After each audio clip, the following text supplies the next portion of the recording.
No vídeo de hoje, eu vou responder a dúvida de um dos inscritos mais participativos aqui do canal. Como a pergunta dele é a respeito de um tema que muitas pessoas têm dúvidas, eu decidi responder de forma pública para tentar ajudar outras pessoas. Vou preservar o nome do inscrito por questões de privacidade.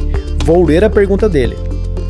Eu tive que vender R$400 mil de imóveis que estavam alugados por R$1.600 por mês, mas agora preciso realizar investimentos seguros que me garantam essa renda de pelo menos R$1.600 por mês para garantir que este valor vai continuar entrando na conta da minha família todos os meses.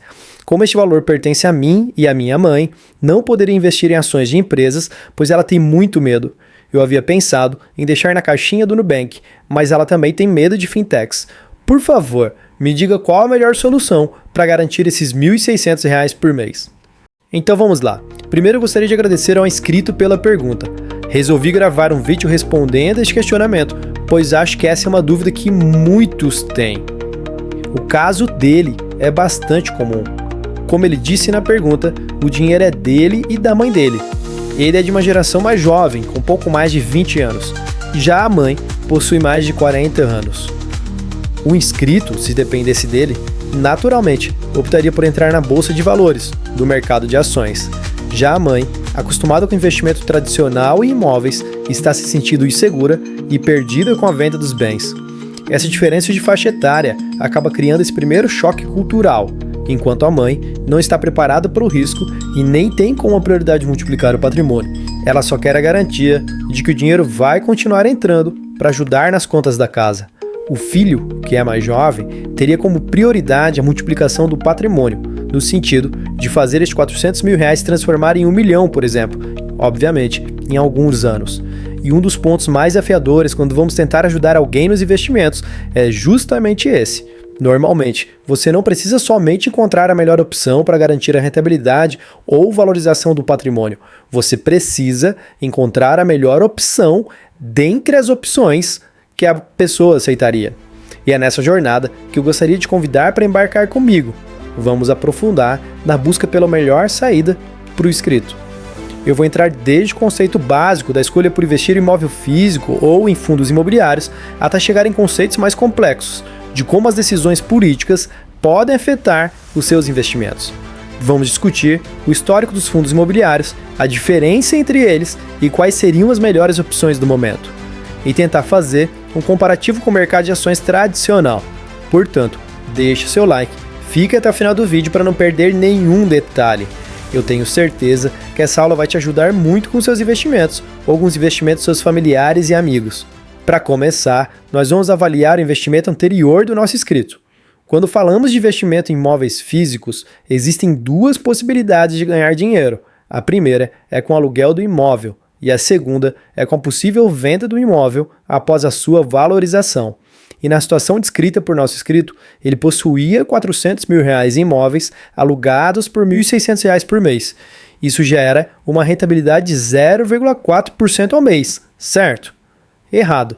No caso dos imóveis destinados para aluguel, para encontrar a rentabilidade real, precisamos subtrair a inflação. A inflação no Brasil, nos últimos 12 meses, apresentou uma média de 0,36% ao mês, ou seja, a rentabilidade real foi de 0,04% ao mês nos últimos 12 meses, ou R$160 por mês. Mantendo o imóvel alugado nessas condições, a rentabilidade real de nosso inscrito era de apenas R$160 por mês, com R$400 mil investidos em imóveis. E esse baixo retorno em imóveis físicos é mais comum do que a maior parte das pessoas imaginam. No caso específico desse inscrito, qualquer despesa adicional que ele possa ter tido com reformas, IPTU ou outros, certamente fez ele ter prejuízo. Na prática, ele realmente estava recebendo os R$1.600 por mês, mas a cada mês que passava, os R$400 mil perdiam valor por conta da inflação. Mas como vimos anteriormente, existe uma segunda forma de ganhar dinheiro com imóveis físicos, que é através da venda de um imóvel após a valorização. No caso desse inscrito, o imóvel dele estava avaliado em R$400 mil e já era fruto da valorização ao longo dos últimos anos, e é isso que vamos calcular agora. De acordo com a Câmara Brasileira da Indústria da Construção, o preço médio dos imóveis brasileiros apresentou uma valorização de 50% nos últimos 5 anos. Esse percentual pode representar uma diferença de até 20% em relação à inflação do período, já que a inflação dos últimos 5 anos somadas chega próximo de 30%. Nesse caso, após a venda do imóvel, a inflação foi superada e a rentabilidade acabou se tornando positiva. Se dividirmos esses 20% de diferença entre a valorização do imóvel e a inflação do período, chegamos a uma média de rentabilidade de 4% ao ano. E é aqui um ponto que precisamos ter muita atenção. Esses 4% ao ano são baseados no valor original do imóvel, ou seja, no valor antes da valorização. Esses 4% ao ano não são baseados no valor atual do imóvel. Vou montar um exemplo para que você possa entender. Vamos supor que nosso inscrito tenha adquirido o imóvel dele há 5 anos. Utilizando a média de valorização do mercado imobiliário brasileiro, o imóvel dele teria valorizado 50% em 5 anos. Então vamos lá. Se o valor atual, após a valorização, é de R$400 mil, o valor há 5 anos atrás seria de R$266.400. Quando consideramos que a inflação foi de aproximadamente 30% no mesmo período e consideramos que a valorização foi de 50%, temos um percentual 20% superior em relação ao valor original de R$266.400, certo? Estes 20% representam algo em torno de R$53 mil em 5 anos. Percentualmente falando, se fosse sobre o valor atual de R$400 mil, o percentual de retorno seria de apenas 13,25%. É claro que se o foco for encontrar indicador de retorno sobre investimento, devemos considerar o valor real do investimento, que neste caso estamos usando os R$266.400 como base. Por essa ótica, os 20% são o percentual correto. No entanto, caso o objetivo fosse comparar com outras oportunidades de investimento disponíveis no mercado, você precisaria considerar o valor atual do patrimônio, ou seja, os R$400 mil. A finalidade desse indicador seria comparar se existem outras formas de ganhar mais dinheiro com o mesmo patrimônio. Lembrando que são duas bases de cálculos diferentes, para duas finalidades e análises distintas. Os dois indicadores são extremamente importantes para você acompanhar e analisar a qualidade de seus investimentos. Agora, para finalizar o cálculo real da rentabilidade, precisamos atentar ao imposto sobre ganho de capital e ao imposto sobre alocação. Essa valorização do imóvel é taxada através do imposto de renda no momento da venda do imóvel. Nesse caso, por ter um valor inferior a R$5 milhões, o imposto é de 15% sobre o ganho de capital. Voltando para o caso do nosso inscrito, se ele tivesse comprado imóvel pelo valor de mercado e se ele vendesse pelo atual valor de mercado, o imposto incidiria sobre essa diferença de R$266.400 e R$400 mil, ou seja, o imposto seria sobre R$133.600, totalizando R$20.040 de imposto sobre ganho de capital decorrente da valorização do imóvel. Estes R$20.040 devem ser contabilizados no cálculo que tem como finalidade encontrar a rentabilidade real, já que a despesa se originou em decorrência da valorização do imóvel. O maior problema é que a base de cálculo para fins de ganho de capital não considera a inflação no valor do patrimônio. E é aí que entra outro ponto extremamente importante. Como tínhamos visto, a valorização do imóvel havia superado em aproximadamente 20% a inflação do período. Só que não havíamos considerado ainda o imposto sobre ganho de capital. Os R$20.040 que incidiram sobre ganho de capital reduziram em aproximadamente 40% o retorno sobre a valorização. O saldo da valorização após o pagamento do imposto seria algo em torno de R$34 mil, que resultaria em um retorno de 12,76% em 5 anos, ou 0,21% ao mês. De acordo com o nosso inscrito, ao longo dos últimos anos, o imóvel sempre esteve alugado por R$1.600. Nesse caso, a partir do momento que o nosso inscrito optou pela venda do imóvel, ele recuperou a inflação, superando ela com a valorização do imóvel. Assim sendo, os R$1.600 mensais acabaram se tornando uma rentabilidade real. Considerando então o valor atual do imóvel, a rentabilidade total teria que ser calculada da seguinte forma: 0,4% ao mês provenientes do aluguel e 0,21% ao mês decorrentes da valorização do imóvel, tendo 0,61% como resultado da rentabilidade real. Para finalizarmos essa primeira parte, existem 7 pontos nessa análise que são importantes destacar. O primeiro deles é que se não houvesse a venda do imóvel, a inflação deveria ser considerada no valor mensal do aluguel, ou seja, a rentabilidade real deveria ser calculada subtraindo a inflação. Mas pelo fato de ter ocorrido a venda do imóvel, como foi o caso, a inflação foi superada pela valorização. Nesse caso, não poderíamos considerar a inflação duas vezes e optar por calcular a inflação somente na valorização. O 0,61 de rentabilidade real foram calculadas sobre o valor atual do imóvel, não sobre o valor original e nem sobre a correção mensal dos bens. Além disso, os 0,61% foram considerados antes do pagamento de imposto de renda sobre aluguel.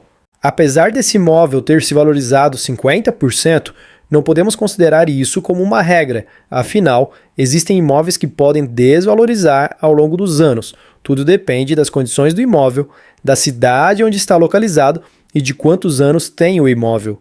Ao contrário do que muita gente pensa, imóvel também atinge o platô de valorização, sendo que depois de um tempo estagnado, atinge uma tendência de queda no seu valor.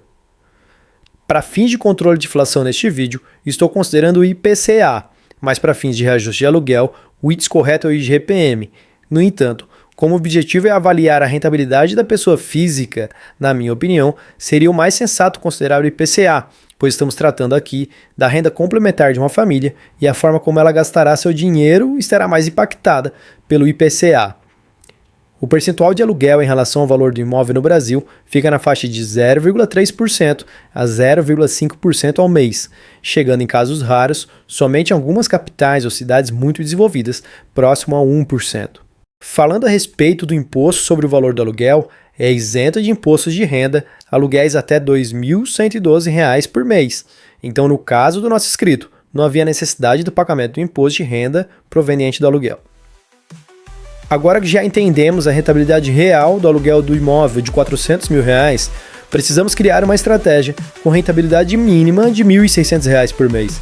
A intenção é encontrar fundos imobiliários que possam render mais que isso, já que a prioridade do inscrito é garantir uma renda mensal.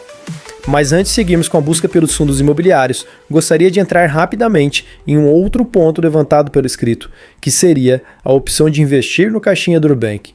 De acordo com ele, a mãe dele não gostaria de deixar seu dinheiro em fintechs, mas não existindo essa limitação por parte da mãe dele, será que o caixinha do Nubank renderia estes R$ 1.600 desejados pelo nosso inscrito? Na data de hoje, podemos considerar um rendimento de 0,88% ao mês no caixinha do Nubank. Nesse caso, investidos R$ 400 mil, o rendimento mensal seria de R$ 3.520. Desses R$ 3.520, como o nosso inscrito pretende fazer retiradas mensais, precisaríamos descontar o imposto de renda de 22,5%, trazendo a rentabilidade para R$ 2.728. Além disso, precisamos considerar a inflação de 0,36% ao mês, lembram? Vamos lá. 0,36% sobre R$ 400 mil seriam R$ 1.440 por mês reservados para correção da inflação. Assim sendo, teríamos uma rentabilidade de R$ 3.520 menos R$ 792 de imposto de renda menos R$ 1.440 por mês para controle de inflação. Ou seja, a rentabilidade real seria de R$ 1.288, ficando abaixo da rentabilidade desejada pelo nosso inscrito. Existem dois pontos que precisamos destacar aqui. Em se tratando de imóveis físicos ou fundos imobiliários, existe a possibilidade de valorização ou desvalorização do capital originalmente investido. Tanto imóveis quanto fundos imobiliários podem ter seu valor alterado ao longo do tempo. Ao contrário do caixinha do Nubank, onde a única alteração no saldo é decorrente do rendimento do investimento, não tendo a possibilidade de valorização ou desvalorização no valor total investido. Ou seja, nesse caso, a única forma de ganhar dinheiro é através dos rendimentos. A rentabilidade dessa modalidade de investimento é associada à taxa Selic. Quanto mais alta a taxa Selic, maior o retorno. Quanto mais baixa, menor o rendimento mensal. A questão aqui é que a taxa Selic não vai impactar somente no investimento no caixinha do Nubank, mas vai impactar também no investimento em fundos imobiliários e por isso é fundamental que antes de optar pelos investimentos em fundos imobiliários, nosso inscrito entenda qual a tendência da taxa para os próximos meses. Com o cenário atual da taxa Selic em alta, investidores conservadores têm uma tendência natural de optar por outras opções de investimentos com menor risco, como CDI, CDB e Tesouro Direto, por exemplo. Isso acontece porque, da mesma forma que o caixinha do Nubank, esses investimentos são atrelados à taxa. Quanto mais alta ela está, maior o retorno. Nesse caso, os investidores preferem correr pouco risco com esse retorno teoricamente garantido. Mas tem algo rolando na política nacional que pode mudar esse cenário. Com a mudança recente do presidente do Banco Central e a possível pressão pela redução da taxa de juros, é possível que a redução da Selic realmente se concretize nos próximos meses. Caso isso se confirme, o destino de muitos investidores conservadores deve ser os fundos imobiliários, trazendo uma provável correção no valor das cotações dos fundos, podendo gerar uma valorização. E é aí que entra mais um ponto muito importante. No caso dos fundos imobiliários, um dos indicadores mais importantes é o dividend yield, que é o percentual do valor recebido de dividendos em relação ao valor da ação. Para quem pretende realizar compras mensais de fundos imobiliários, ou seja, para quem pretende realizar aportes todos os meses, é muito importante ter diversas opções de fundos mapeadas, para mensalmente comprar o fundo imobiliário com menor preço em relação ao seu valor justo. A intenção aqui é obter o maior percentual de dividendo possível em relação ao valor investido. Por essa ótica, uma valorização dos fundos imobiliários a partir da correção natural do mercado, como consequência de uma possível queda na taxa Selic, deverá tornar a escolha dos fundos em uma escolha um pouco mais complexa e necessariamente mais criteriosa, pois à medida que o valor da cota aumentar, o dividend yield naturalmente vai reduzir. Lembrando sempre que o dividend yield é calculado a partir do valor pago em dividendo em comparação com o valor da ação naquele momento. Mas no caso do investidor individual, ele precisa calcular o valor do dividendo em relação ao valor que ele realmente pagou na cota, para uma análise mais justa. Nesse caso, para quem já tem as ações, o dividend yield do período vai servir como parâmetro apenas para comparar com outros fundos imobiliários ou com outras fontes de investimentos. Lembra daqueles indicadores da rentabilidade do aluguel, onde tínhamos a opção de calcular o valor do aluguel em relação ao valor da compra do imóvel ou de calcular sobre o valor atualizado do imóvel? Nessa situação atual, a lógica é exatamente a mesma. E não podemos esquecer da inflação. Outra consequência natural da redução da taxa Selic é o aumento da inflação. No caso do aumento da inflação, o investidor em fundos imobiliários precisa lembrar de descontar a inflação para encontrar a rentabilidade correta. Falando ainda do cenário político e econômico, é importante o investidor de fundos imobiliários estar sempre atento às notícias que envolvem a taxação de dividendos. O governo atual já manifestou por diversas vezes seu interesse de taxar os dividendos e anunciou ontem uma medida que garante a taxação de 10% para pessoas que tenham renda superior a R$600 mil por ano. Como o planejamento que estou apresentando aqui é para garantir uma renda mensal de R$1.600 por mês, não vou entrar em detalhes desse ponto. Mas é importante que o investidor de fundos imobiliários fique bastante atento a medidas futuras do governo que tenham como foco a taxação dos dividendos. Outros dois pontos econômicos essenciais que o investidor precisa acompanhar de perto são a tendência do mercado de locação para empresas nos próximos anos e a projeção do varejo brasileiro. O número de pessoas trabalhando em home office aumentou muito desde a pandemia de Covid, e isso faz com que a demanda por locação de escritórios em prédios corporativos diminua. Entender a tendência do home office, o impacto disso na locação de lajes corporativas, é fundamental para escolher melhor os fundos imobiliários e evitar possíveis crises nesse sentido. Outro ponto são os fundos imobiliários de shopping centers. Os shoppings dependem do varejo e, como sabemos, o varejo brasileiro sofre há décadas. Com o cenário atual de alta taxa de juros e algumas das principais varejistas do Brasil sendo esfoladas por conta das dívidas, é bastante importante ficar atento ao cenário futuro das varejistas. Isso porque alguns dos melhores fundos imobiliários têm como foco aluguel para grandes lojas. É importante lembrar também do avanço de grandes marketplaces chineses no Brasil. Shein e Shopee são grandes exemplos de como o varejo brasileiro pode ser impactado por grandes comerciantes de fora do país. É natural que os fundos imobiliários de shopping center sofram impactos decorrentes dessa mudança no hábito de consumo do brasileiro. Agora, vamos entrar a fundo na escolha dos fundos imobiliários. Fundos imobiliários, ou FIIs, são veículos de investimento no setor imobiliário que podem ser divididos em diferentes categorias com base em seus objetivos e estratégias. A forma mais simples de dividirmos os fundos imobiliários são entre fundos de tijolos e fundos de papel. Os fundos de tijolos são os que investem diretamente em imóveis físicos, gerando renda por meio da locação ou arrendamento desses espaços.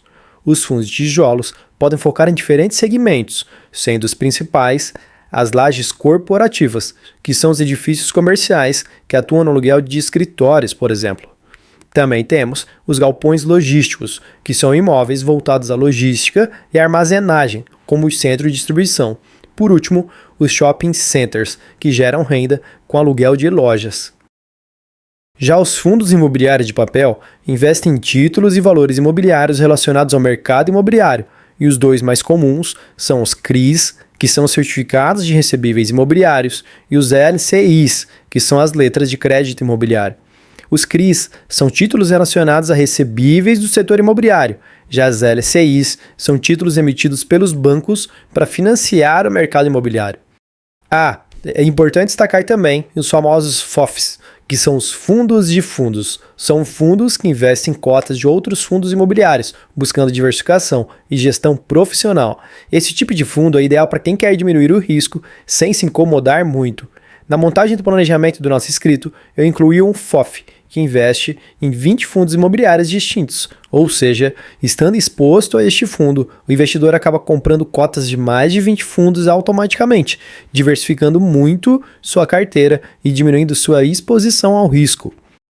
Com investimento em fundos imobiliários, da mesma forma que acontece com imóveis ou ações de empresas, você pode ganhar dinheiro das duas formas. A primeira é com a valorização das cotas, ou seja, o capital original investido pode se valorizar com o aumento do valor das cotas. É importante falar que da mesma forma que pode valorizar, pode ocorrer também a desvalorização. E a segunda forma de ganhar dinheiro é através do recebimento de dividendos. Ao contrário do exemplo do caixinha do Nubank, onde o capital original não possui efeitos de valorização ou desvalorização, somente sofre os impactos da inflação e gera sua rentabilidade mensal. Então, para escolhermos os fundos imobiliários, precisamos nos atentar a 4 pontos principais. O primeiro é do que se tratam estes fundos. São fundos de tijolos ou são fundos de papéis? Segundo, qual o dividend yield do fundo? Ou seja, quantos por cento ele paga de dividendo mensal em relação ao valor investido? O terceiro ponto é a taxa de administração. Fundos imobiliários precisam remunerar seus gestores, e isso ocorre da mesma forma que nos consórcios, através de uma taxa de administração. Por isso, é importante escolher fundos que não tenham uma alta taxa de administração. Por último, vamos avaliar qual o valor da cota em relação ao valor total patrimonial do fundo, ou seja, quanto menor este indicador, significa que mais provavelmente você estará comprando a cota por um preço justo. Quanto maior esse indicador, pode significar que o fundo esteja caro. Antes de finalizarmos a montagem da carteira que garantirá uma renda passiva de R$ 1.600 por mês para o nosso inscrito, gostaria de explicar um pouco mais sobre a valorização das cotas dos fundos imobiliários. Como acabei de falar para você, da mesma forma que as ações da empresa, que os imóveis, os fundos imobiliários podem sofrer valorização ou desvalorização ao longo do tempo. Para te mostrar isso na prática, vamos avaliar 4 fundos imobiliários que já estão listados há mais de 5 anos, para identificarmos como foi a valorização deles. Primeiro, temos o HGSB11. Este é um fundo de tijolo voltado para shopping e varejo. Ele teve uma desvalorização de 29,7% nos últimos 5 anos. Depois, temos o Euro11, que também é um fundo de tijolo, mas é focado em logística. Ele possui uma valorização de 19,74% em 5 anos. O terceiro exemplo que separei aqui é o FIIB11. Também é um fundo de tijolo e atua com logística. A queda neste fundo foi de 5,69%. E para finalizar, temos o PQD P11, com uma queda de 39,2% em 5 anos. Este é um fundo de tijolos voltado para varejos e shoppings. Além desses 4 exemplos, acho que é importante destacar o índice dos fundos imobiliários, que é o IFIX. Ele apresenta uma valorização de apenas 10,58% nos últimos 5 anos. Ou seja, se considerarmos a inflação, apresentou desvalorização. Acredito que estes dados venham comprovar que o investimento em fundos imobiliários é justamente para quem quer investir a longo prazo e para quem tem interesse nos dividendos. Se o interesse for na valorização dos ativos, existem outras formas de investimento muito mais vantajosas. Agora, vamos apresentar de que forma o inscrito aportou seus R$400 mil para garantir uma renda passiva através de fundos imobiliários. Foram investidos em 6 fundos imobiliários, sendo 4 fundos de tijolos, 1 fundo de papel e 1 fundo de fundos. O primeiro fundo imobiliário a receber aporte do nosso inscrito foi o HSML11, que é um fundo de tijolo com foco em shopping. Possui uma taxa de administração de 1,20% ao ano e alta liquidez diária. O dividend yield é de 11,27% e possui um indicador de preço por valor patrimonial excelente, ou seja, está sendo negociado por um valor abaixo do que deveria. O XPML11 foi o segundo fundo escolhido. É um fundo de tijolo com foco em shopping. A taxa de administração é de 0,55% ao ano e possui alta liquidez diária. O dividend yield está em 10,90% e possui um bom indicador de preço por valor patrimonial. O único fundo de papel escolhido é o KNCR11. A taxa de administração é de 1% ao ano e a liquidez diária é alta. O dividend yield é de 11,44% e possui um indicador ruim de preço por valor patrimonial.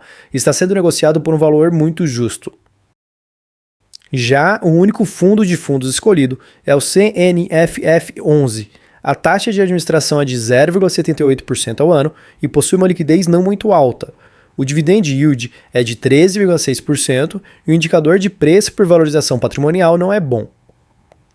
Voltando para o fundo de tijolos, temos o HGRE11, que também foi escolhido. Ele é um fundo de tijolo com foco em lajes corporativas. A taxa de administração é de 1% ao ano e a liquidez diária é alta. O dividend yield é de 10,20% e possui um indicador excelente de preço por valor patrimonial. Para finalizar, o último fundo escolhido foi o fundo de tijolo com foco em shopping centers. VISC11. A taxa de administração é de 1,35% e possui uma alta liquidez diária. O dividend yield é de 11,27% e apresenta um indicador excelente de preço por valor patrimonial. Depois de definidos os fundos, entra uma das partes mais importantes da carteira, que é a diversificação. Quantos por cento da carteira estará em cada um dos fundos? Precisamos equilibrar o foco principal do nosso inscrito, que é a renda mensal, com a gestão de risco de desvalorização. Encontrar o equilíbrio entre esses dois pontos é essencial para ter sucesso. Para isso, a divisão foi feita da seguinte forma: 60% do valor investido foi em fundos que podem estar subvalorizados e que não possuem um alto dividend yield. Ou seja, com estes fundos, o inscrito corre menos risco de perda de valor de suas cotas ao longo do tempo, mas será remunerado de uma maneira um pouco mais limitada. Os outros 40% foram investidos nos fundos que pagam os melhores dividendos, mas já estão sendo negociados por um valor muito ajustado. Com base nos valores atuais de cotas e nos percentuais atuais de dividend yield, o dividendo mensal a ser recebido por nosso inscrito ultrapassa em muito os R$ 1.600 por mês desejados. Com essa carteira, ele vai receber mais de R$ 2.150 por mês em dividendos. Como conseguimos superar a expectativa de R$ 1.600 por mês, optamos por limitar o investimento em fundos imobiliários que sejam bons pagadores de dividendos, mas que em contrapartida já estejam custando valor alto. O objetivo foi diminuir o risco para o nosso inscrito. A diversificação ficou da seguinte forma: começando pelos fundos que pagam dividendos menores, mas que não devem sofrer desvalorizações ao longo dos próximos anos. 12,5% no HGRE11, 12,5% no VISC11, 20% no HSML11 e 15% no XPML11. Estes fundos somados somam 60% do investimento total. Já os outros 40% foram investidos em fundos que pagam bons dividendos, mas que correm maior risco de desvalorização ao longo dos anos. São eles SNFF11, que apresenta o maior dividend yield entre os fundos investidos e também recebeu o maior aporte, com 30% do total investido, e o KNCR11, com 10% do valor total investido. Na média, estes fundos vão gerar em torno de R$ 3.600 por mês de dividendos para o nosso inscrito, mas pelo menos R$ 1.440 precisam ser reservados para suprir a inflação. E aí, o que você achou? Como é sair de R$ 400 mil de imóveis investidos, uma rentabilidade de apenas R$ 160 por mês em aluguel, para R$ 2.165 por mês em dividendos? É um aumento de mais de 1.200% no retorno mensal. Deixe sua opinião nos comentários ou deixe suas dúvidas que tiraremos para você. Muito obrigado por ter ficado ao final do vídeo e deixe seu like.